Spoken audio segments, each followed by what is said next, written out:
برایستان ئاگادارم پاش هجومی تیروسانی داعش بۆ هەرێمی کوردستان و ناوچە ناوەندیەکان محافزە ناوەندەکانی حکوومەتی عێراقی فیدرال خەڵکانێکی زۆر لە نەتیجێ ئەو شەڕە داگیرراوە بە سەرماندا ئاوارە بوون و منتیقەی ئێمەش واتە هەر چوار قەزای مێرگە زۆر زۆران ڕواندز و چۆمان بێبەش نەبوو لە هاتنی ئەو نازەحانە کە نزیکەی 5,000 ئایلە زیاتر لە 5,000 ئایلە لە نیشتەجێی سنوورمان بوون پاش ئازاد بوون و ڕاونانی تیروسانی داعش لە محافزەکانی ئەمبار و سەلاح الدین و مووسلیش ئەو خەڵکانە بەرەبەرە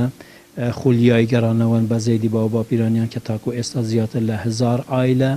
لە سنووری هەر چوار قەزا گەڕاونەتەوە گەڕانەوەش بەردەوامی هەیە هیوادارین لە ماوەیەکی کورت ئەو شوێنانەی کە شیاوی سەکەنین ئەوەش مهیا بکرێت و پێداویستی ژیان بۆیان دەسەبەر بکرێت باقی ئەوانش بگەڕێنەوە چونکە خەڵکانێکی زۆرمان هەیە لەژێر خێمە نیشتە جێکراون واتە کەمپەکانی بانەزێوکە و ئاکۆیان و حامیە ڕواندز و کنیسای سۆران